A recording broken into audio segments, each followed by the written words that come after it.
evening. My name is Sally Allen, and I'm a member of the League of Women Voters of the Ann Arbor area. I welcome you to our online forum featuring candidates for Ann Arbor City Council Ward 4.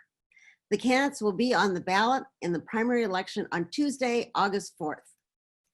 This year, the League of Women Voters is celebrating 100 years of expanding voter rights, educating voters, and shaping and influencing legislation at local, state, and national levels. We are so pleased to sponsor these forums. The League is a nonpartisan civic organization that encourages informed and active participation by all citizens in government. The League works to increase understanding of major public policy issues and seeks to strengthen and broaden knowledge about our form of government and democracy.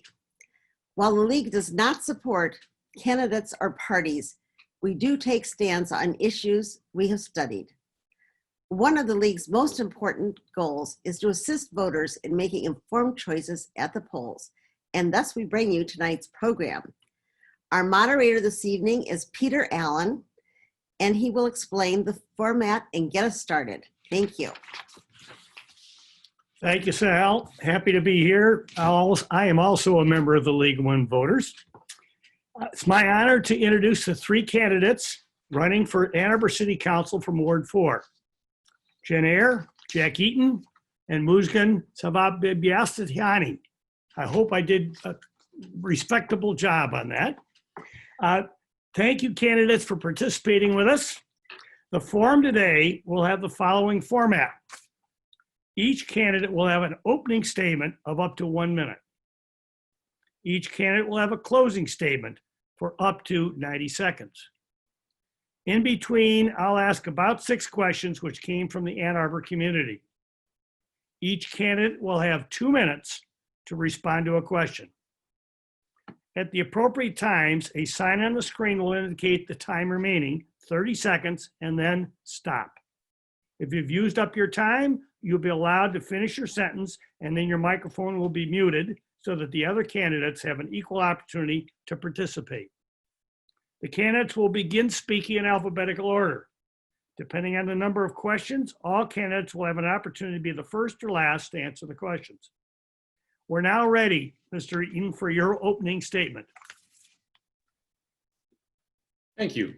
Thank you to the League for their century of service to our country. I'm Jack Eaton. I've lived in Ann Arbor for 35 years.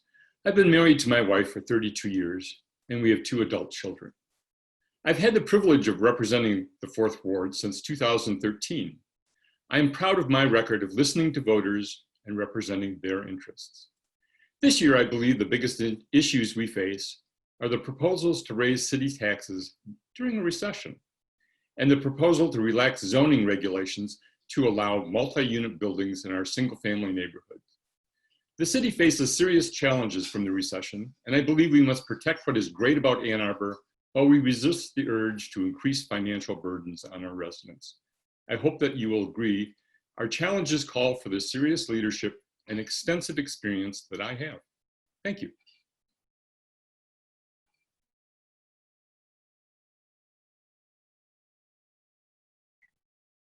Now, Jen Eyre.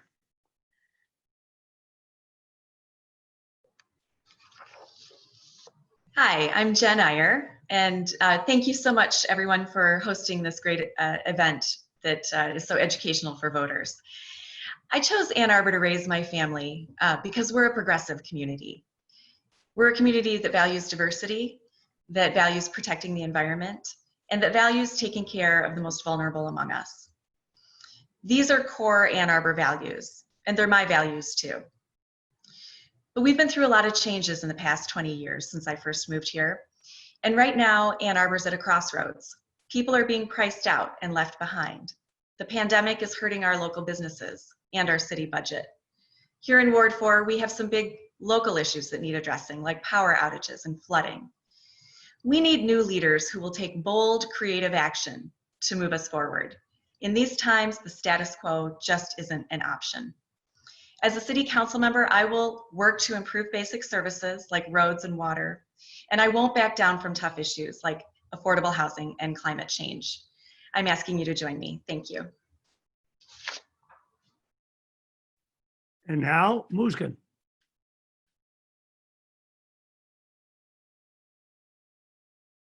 Need to unmute, Muskan.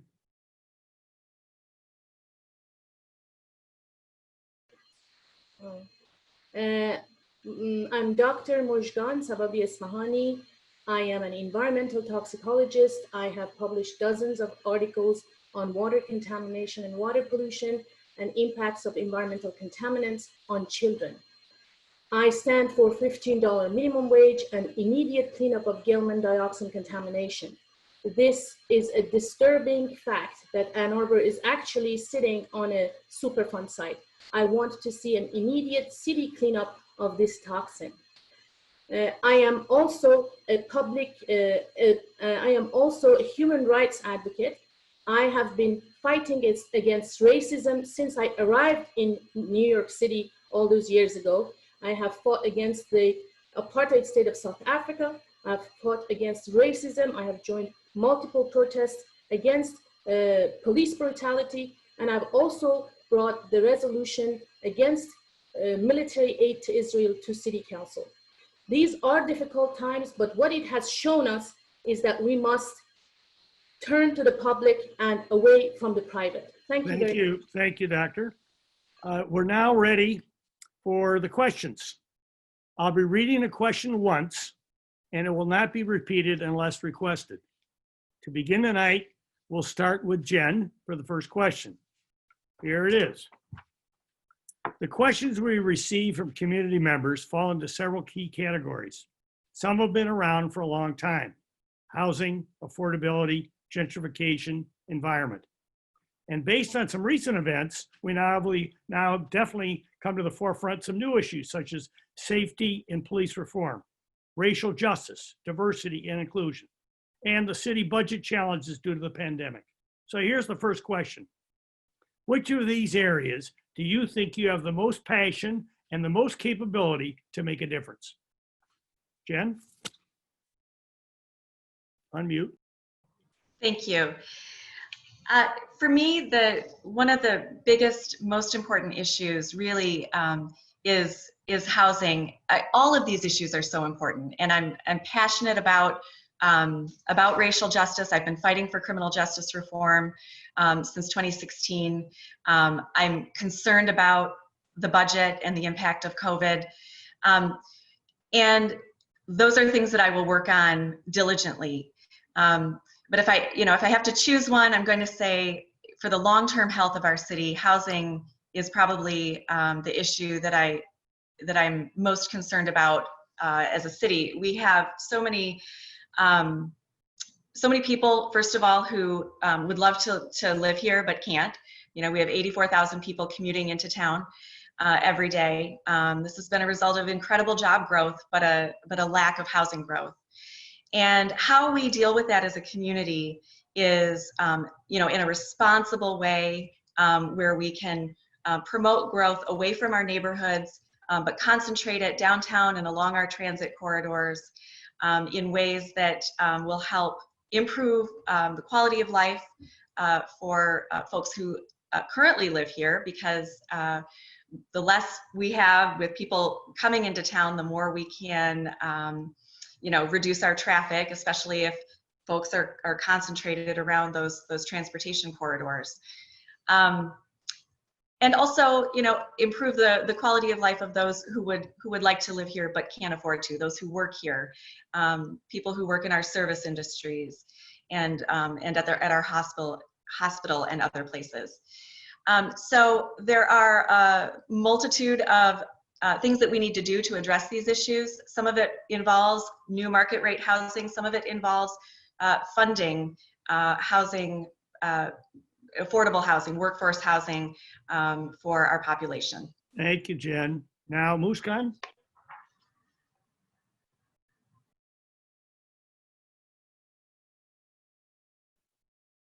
Unmute, Muskan.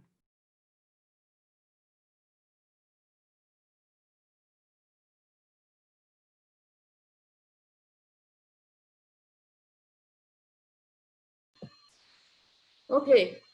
Affordable housing is definitely a serious crisis in Ann Arbor, and it has come about because 20 years of talking about it and virtually doing nothing about it. We have allowed the private developers to take a hold of most of our resources and develop it in their liking. We have ended up with virtually no public housing. We, at the same time, are spending millions of dollars. For example, $55 million spent on tree-lined urban trail in Ann Arbor. That money could have been used to build 600 units of public housing. It wasn't done.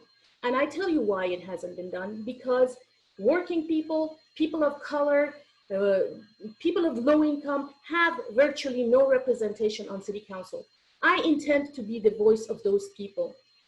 So that's one thing about affordable housing. We cannot trust building of public housing in the hands of private developers.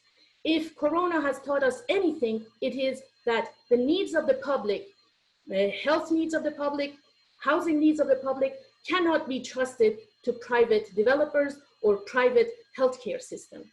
I am also very serious about policing in Ann Arbor. Ann Arbor spends $13 million a year on policing of 120,000 people. This is outrageous. I would like to see a serious slash in the funding of the police. That funding that we use for the policing can fund, again, hundreds of public housing units. We need to move away from policing and make a community that cherishes and respects the public. We must invest in public housing and build public housing to fit the public. That's basically all I have. Thank you very much. And Jack? Thank you. My passion is being responsive to my constituents. When you first run for city council, there's a handful of issues that capture your attention. But the fact is that a council member must respond to all of these issues and every other issue that arises while they're serving. I believe that listening to residents and balancing the many different positions that they take is the fundamental function of a council member. And that's really what I enjoy doing.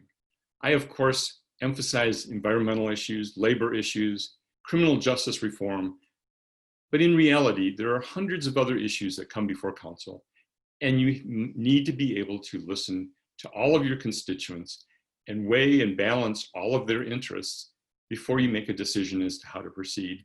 And I believe that I've done that over the 6.5 years that I've been on council. Thank you. Okay, we're ready for the next question. The first person to answer will be Mushkan. Here's the question. Daily headlines are getting worse regarding COVID-19. Ann Arbor will be experiencing a significant drop in city revenue as a result. What areas within the budget do you think could offer significant savings, but do not seriously compromise important programs and services? Mushkan? Thank you so much.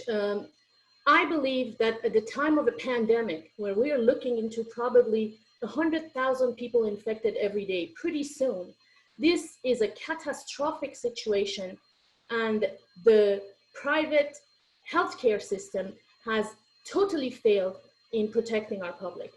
Now, at a time of a pandemic, it is brutal to be talking about cuts in city services and programs. We need to be thinking about actually putting together relief packages, economic relief packages for the families who are stuck between paying the rent or putting food on the table for their children.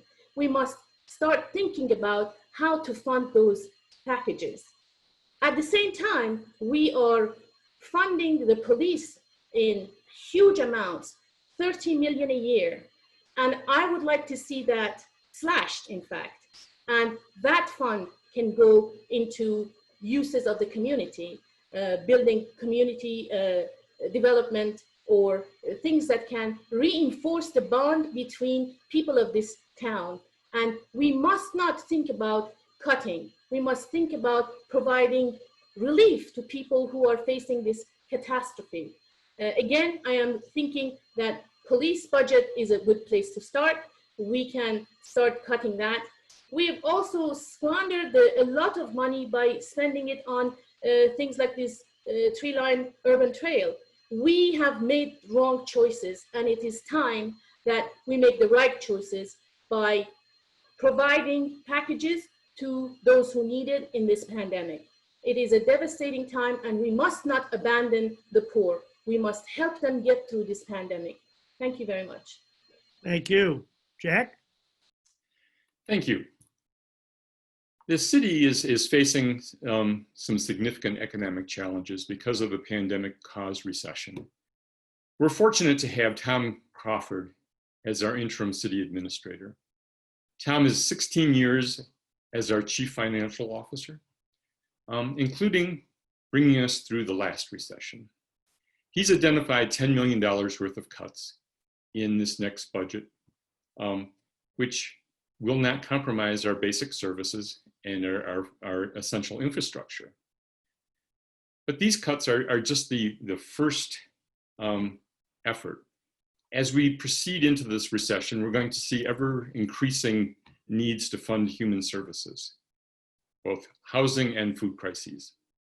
So we'll be in the position where we have to make further cuts. And I believe that my experience with the city budget allows me to look for those things that are not essential so that we can maintain our services and maintain our infrastructure at the same time that we cut back on things that are just optional. For instance, we do a lot of contracting out to consultants. On this next city council budget, we have a $100,000 consulting contract to have somebody come in and establish a software package to oversee our capital improvement projects. That can be delayed without causing lasting harm. I also support the idea that we may in fact have to have a hiring freeze. As a last resort, probably staff cuts. But I don't believe that during the recession, we should be raising taxes or passing new millages. Thank you. Thank you, Jack. Jen?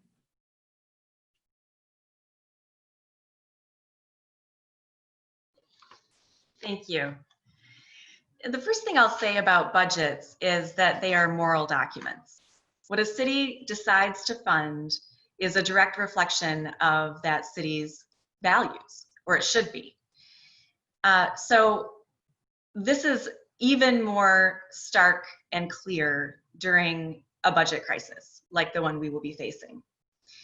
When faced with a budget shortfall, I believe Ann Arbor values mean that we will protect funding for programs that help the most vulnerable among us, first and foremost.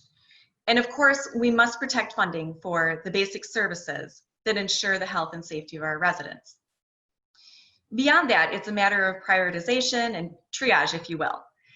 Delaying some capital projects, reducing debt-related expenses, voluntary furloughs, or a selective hiring freeze are all things that have been proposed by our interim city administrator. On the positive side, though, our budget was in better shape going into this pandemic than it has been in recent years, and that's the result of housing growth in the past decade. This growth has resulted in an additional $10.2 million this year alone for our city's general fund. Since developers pay for necessary infrastructure upgrades to service those residents, and residents themselves pay for their services via their taxes, this has been a net gain for our city. So, it's important to the city's financial health that we continue along the path of responsible growth, particularly downtown and along our transportation corridors and away from our neighborhoods. And, I just want to add too that I have budget experience going back many organizations, the county board as commissioner, to a large organization like MLive where I was a director, to the Dickin PTO and the co-op preschool where I served as president for both organizations, and currently to my small business. And that experience will be put to good use on the city council. Thank you, Jen. Now on to the next question. Jack, you'll be the first to respond. Here's the question. Most communities are becoming much more aware that racial bias is built into virtually every system in the United States.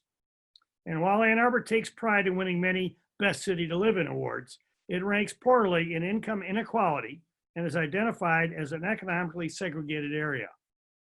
Please share your ideas on how City Council can identify and combat systemic racism in our community. Jack? Thank you. I believe that we could begin by diversifying council itself. In the past, I've tried to recruit and supported minority candidates for council. My record on council is one of civil rights. One of the first things I co-sponsored was a ban the box resolution that affirmatively stated that we, as a city employer, will hire people with a criminal record.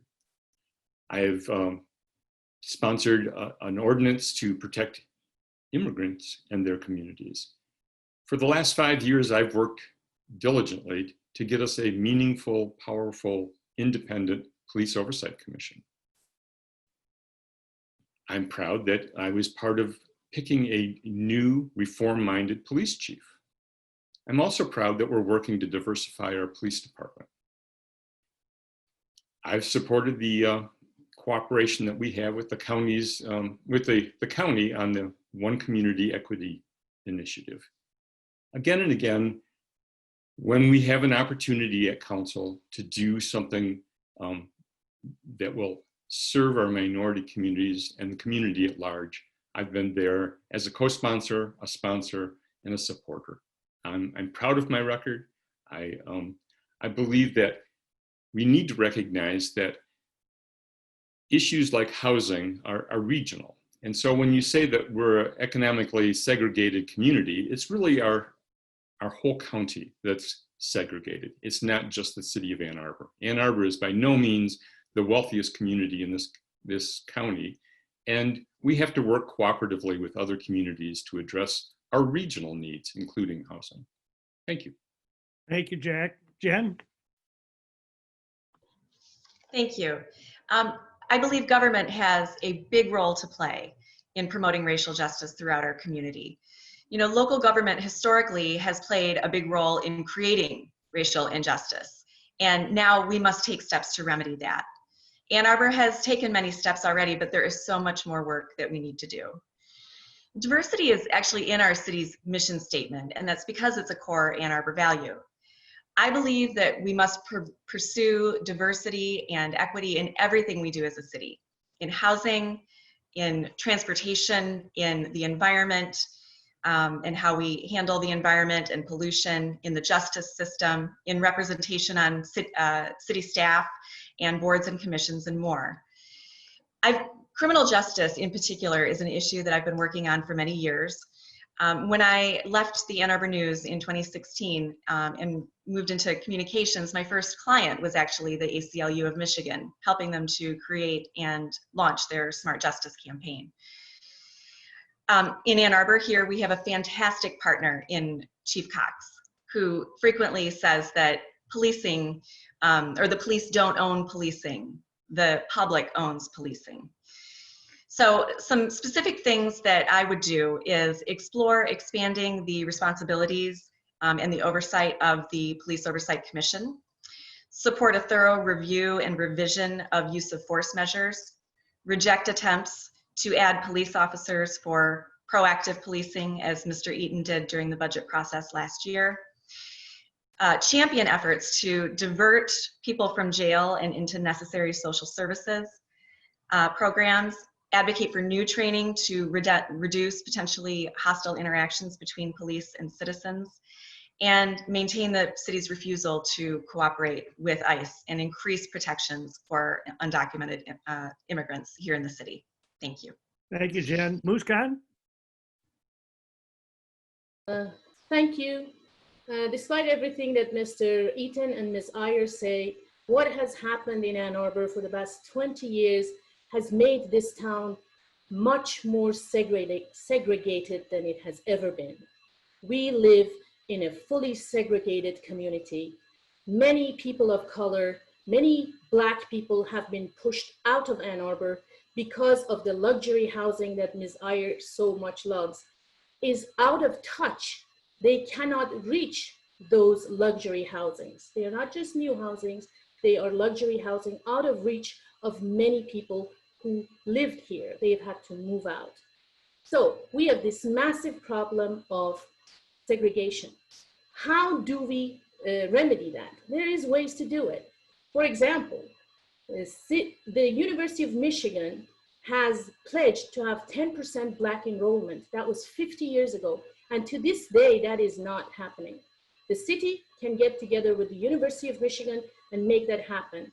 They've got multiple projects going together. This can be one of them, to encourage Black students to enroll in Michigan, go through the university and get good jobs and be installed at good places so they can change the picture in this town. There's other things we can do. We can empower programs, right, like neutral zone Job Corps program, which helps mentor students, helps them get into college, and helps them get a good job afterwards. We can expand that. That is a tiny project, and it can be much, much bigger to allow more people to use it. These are some of the things we can do. And the racism in our systems is systemic. It is something that cannot be done by addressing a little bit of things at the city council. We must look closely at how our housing infrastructure is set up. And I hope that we can do that. Thank you very much. Thank you. Thank you, Muskan. Next question, we'll lead off with Jen. Here's the question. Now that the city council unanimously adopted the 820 carbon neutrality plan, what are the most important next steps that city council should take to implement it? Jen? Yes, thank you. Well, I'm really happy that that finally did go through after some hemming and hawing on the part of City Council, because it's really important that we adopt this plan and allow our folks in the Office of Sustainability to get moving on this work. I've had many discussions with Dr. Stultz and others about the 820 plan. And as I understand, next year's activities are, they're going to center all around residential conversion to energy efficiency.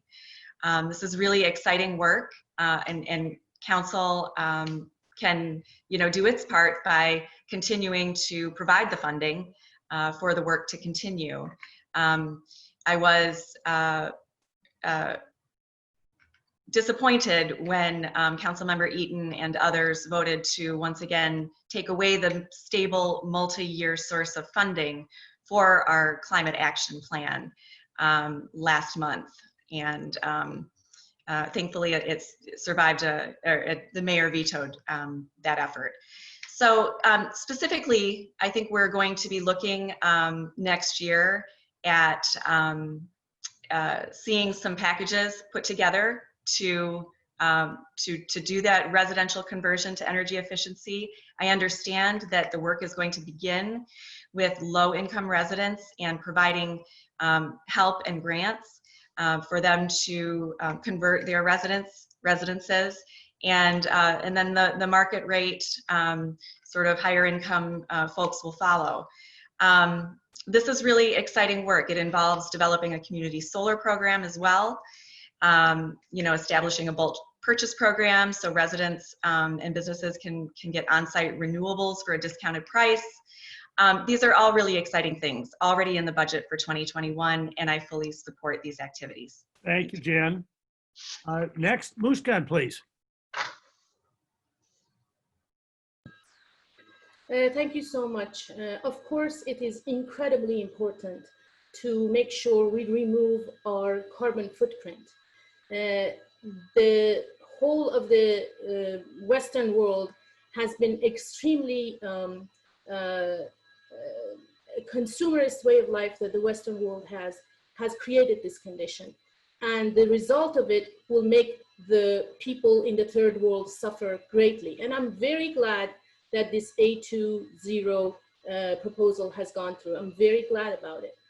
And if it is completely successful, if everybody uses solar panels, if all that there's projected in there is actually accomplished, more bike rides, more transportation, more electric buses, if all of that is accomplished, and I hope that it will still take a very small bite out of our carbon footprint. In reality, even though it sounds in Ann Arbor that we are trying to remove our carbon footprint, it wouldn't be, because we are a part of a bigger society where the Department of Defense in this country is the largest producer of greenhouse gases.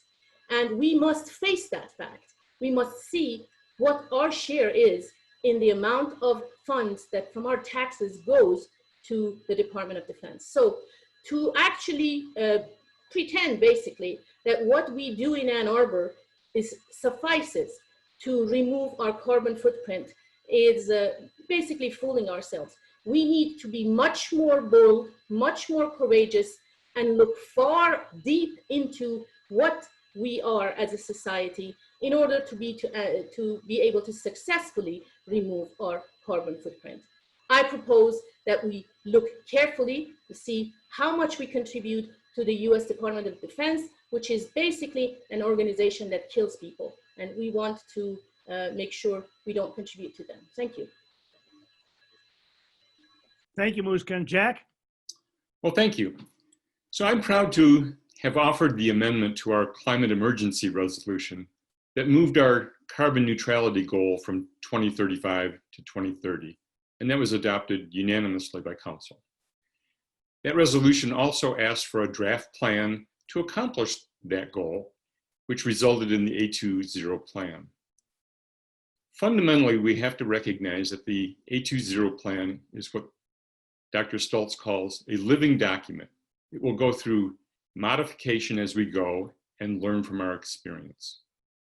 For example, most of the carbon reduction in the first 5 years of the plan is attributable to actions by the University of Michigan. The later carbon reduction relies on changes to laws that will necessitate cooperation from the Republicans in the state Senate. I want to point out that while I have debated what source of funds we should use for our carbon neutrality goals, that doesn't reduce our commitment. The 40-40-20 resolution committed $880,000 to climate action. This year's budget is $1.8 million.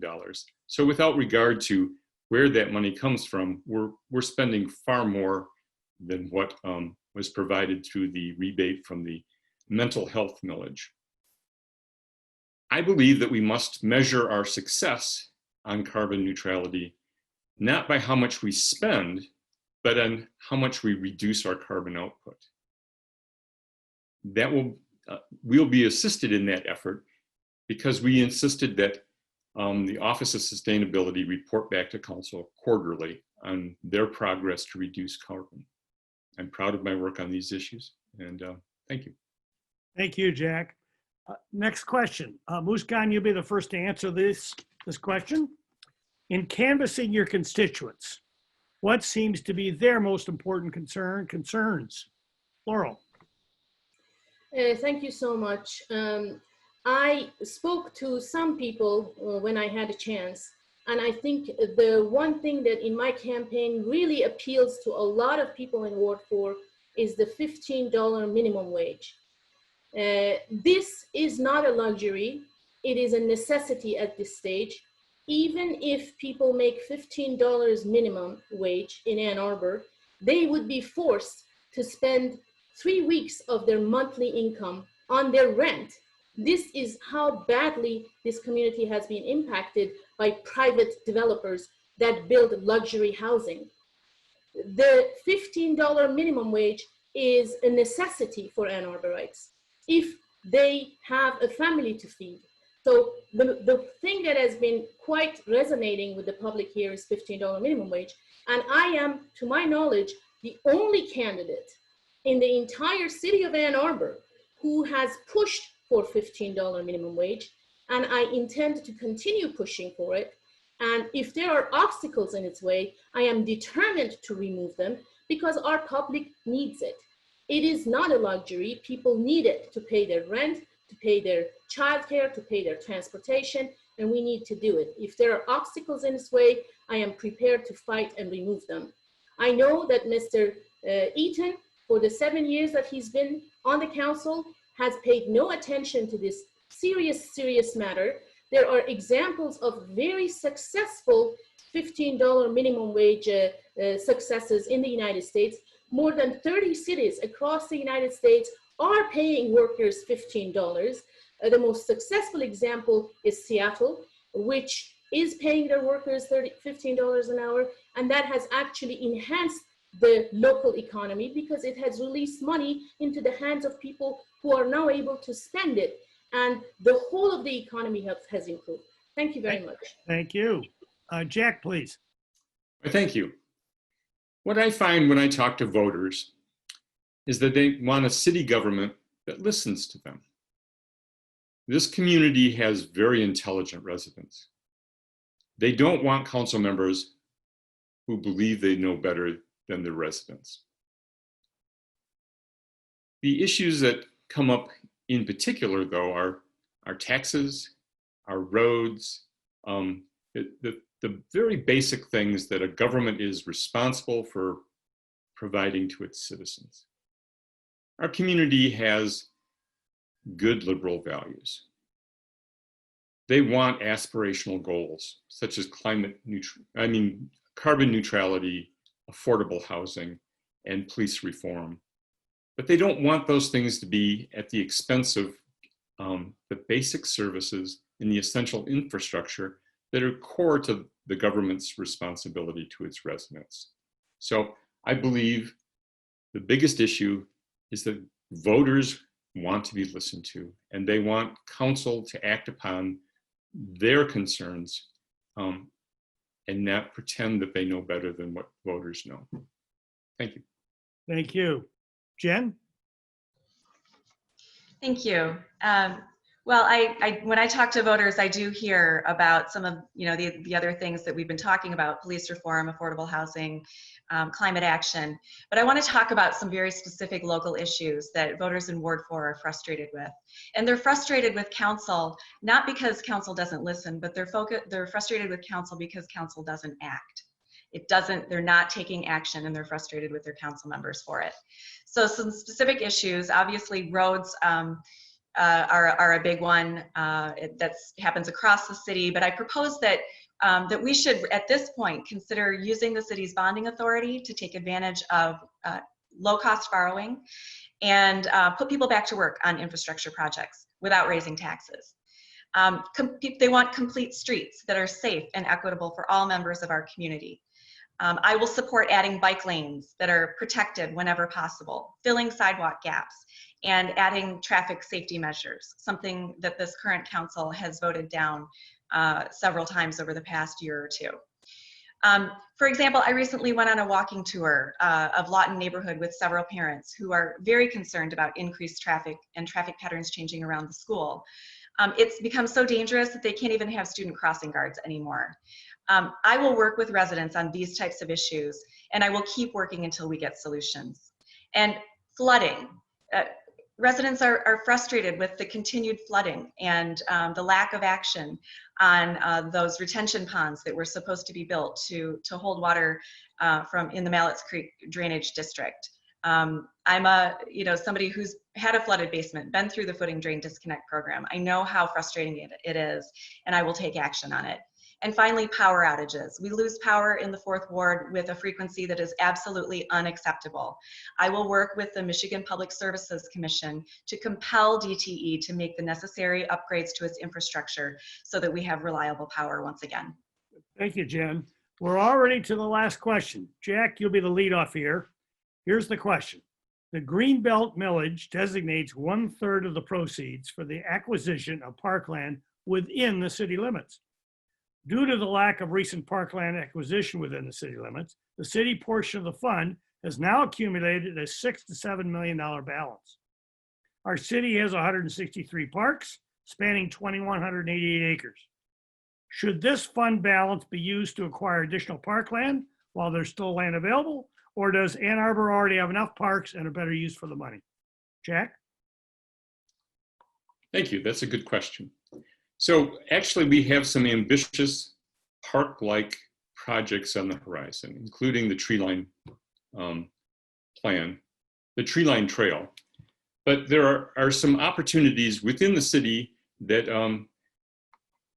we are aware of as a horizon issue, but that we will need to have money set aside for in addition to the tree line trail. I don't believe that we have too many parks. I think that that's one of the things that our residents most enjoy about our town. Almost every neighborhood has a neighborhood park or one within close walking distance. And we struggle to maintain them, but nonetheless, they're just the jewels of our neighborhoods. It's what makes our neighborhoods attractive to new residents. It's what makes them walkable and enjoyable. So I believe that there are some opportunities on the near horizon and the far horizon where we won't have any trouble spending that money. And I think it will add to our park system very well. Thank you. Thank you, Jack. Jen? Yes.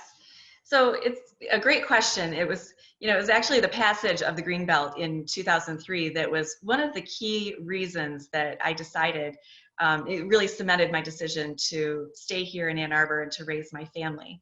It was such a progressive move for the city to make. The idea of preserving agricultural land outside the city in order to fight sprawl, in order to protect local farms that provide us with access to healthy, locally grown food. It's really important. It's a 30-year program. And so the current balance isn't really a surplus. It's like a bank account. And we save the funds until we find a strategic parcel to purchase. And of course, 2/3 of the funds are supposed to be spent on land outside the city, hence the Greenbelt name. When it comes to new park acquisition, I think it's really important to first keep in mind that our current park system is already strained. Residents know this because their neighborhood parks aren't kept up, they aren't mowed as often as they used to be, certainly when I first moved here. And upgrades are slower to happen as well. So we have to be very strategic about our purchases. I would say that purchases related to the tree line trail would be an obvious good choice. And then we should also look at opportunities to strategically purchase parcels, for example, that could greatly enhance our existing parks. So if you had a park where the entryway was just a small sidewalk in between houses, if a parcel came up next to the park that would provide a better, more accessible entryway to that park, that would be a good choice. Overall, I appreciate the Greenbelt initiative. I think that we're doing a good job with it. And I think we just need to be very strategic about adding any new parks at a time when our system is already strained. Thank you, Jen. And Muskan, please. Thank you so much for this question.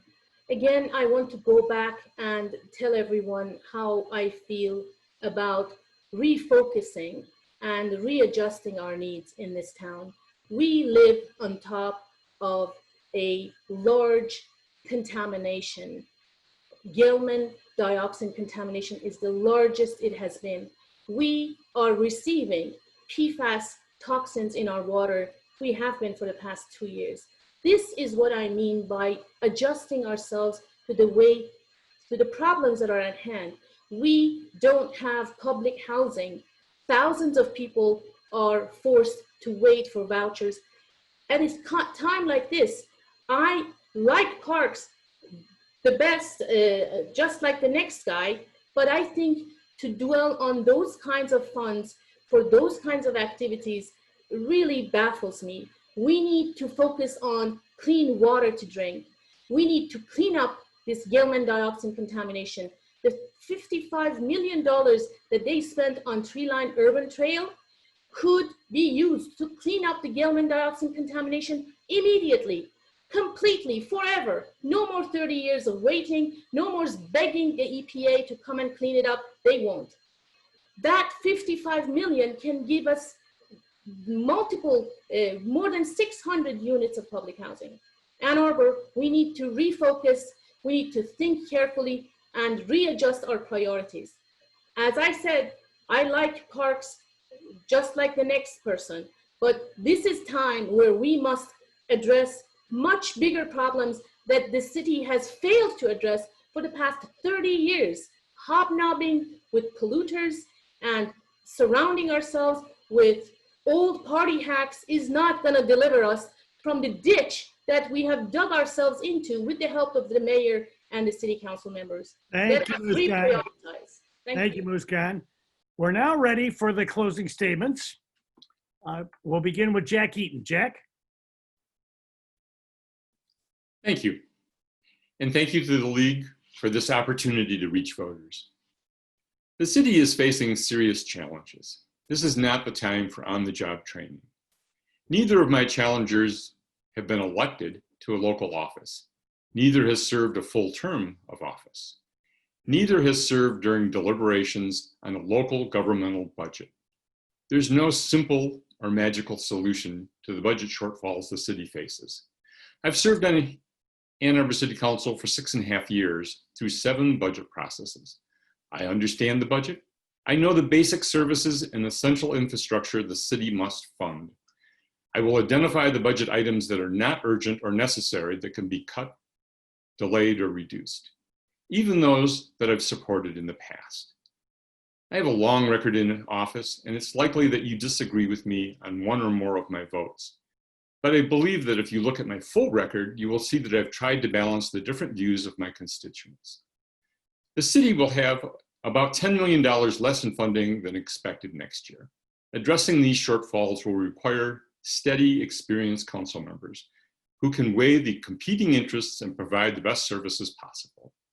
Please visit my website to learn more about me and my campaign, eatonforcouncil.com. Voters have an important choice to make in this election. I hope that you'll vote for me on or before August 4th. Thank you. Thank you. Jen? Thank you. Well, I grew up in a working family, the daughter of an IBEW electrician and a registered nurse. My parents were and still are, frankly, politically minded, and they raised me to understand how public policies affected our daily life. I've always been drawn to public service. It's why I became a journalist and worked at the Ann Arbor News and MLive for 16 years. I currently work as a Democratic communications leader, fighting for progressive change. I helped Governor Gretchen Whitmer get her campaign launched as her spokeswoman. And I currently advocate on behalf of labor unions and public schools. I'm running for city council because Ann Arbor is at a crossroads. And we need more than the status quo. We need new leaders who will take bold, creative action to move us forward. I want to take a moment to thank the hundreds of people who've gotten involved in my campaign so far. 300 plus individual donations, the vast majority of which are from Ann Arbor and Ward 4. Dozens of active volunteers helping me reach out to voters in many ways. I hear from new supporters every day, and they're excited about having new energy and new ideas on council. I ask you for your vote. Please visit votejenier.com to learn more and to get involved in the campaign. I hope that you'll join me so that together we can lead Ann Arbor forward. Thank you, Jen. And Muskan?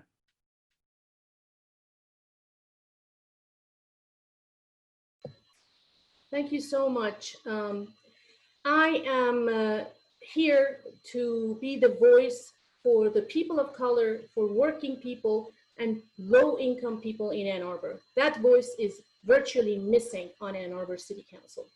I am the only woman of color running for Ann Arbor City Council Ward 4, and I am the only one who is running on her own dime. I have accepted no donations, no campaign contributions, because I want to be completely independent when I make my choices in favor of the working people. In contrast, Ms. Iyer is sitting atop a mountain of contributions. She has surrounded herself with old party hacks who are responsible to deliver us to this ditch that we are in right now. So I would like to encourage you to take your distance from those old party hacks that have brought us here, where our water is contaminated, where our rent is too high, and where the city is most segregated it has ever been. It is the policies of these old party hacks that have delivered us here. Let's take a distance from them. I am proposing $15 minimum wage. I am proposing public housing, and I am proposing cleanup of Gelman dioxin contamination, immediate cleanup of Gelman dioxin contamination. Thank you very much. Thank you, Muskan. Thanks to all of you. That was wonderful. Great job. I will now turn this over to Sally for a closing statements from the league.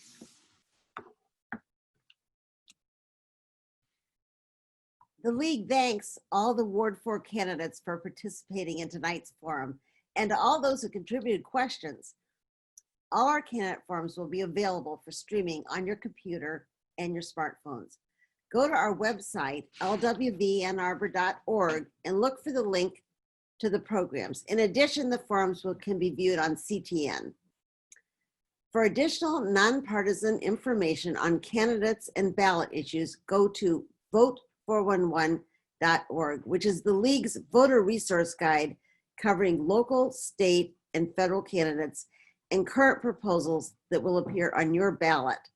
You go right to this website, put your address in, and up pops all of the races that you will be voting in and any ballot issues. Each candidate has been asked questions and they've had an opportunity to write their answers on that website, and it's very interesting to go online and read about all the candidates that you'll be voting for. With the passage of Proposal 3 in 2018, all voters are now eligible to vote absentee. So there's no reason not to vote in this year's primary election. In addition, you can register to vote and vote right up to the day of the election. So just remember, no matter how you do it, make sure you vote in the August 4th primary election. It's so important. Thank you.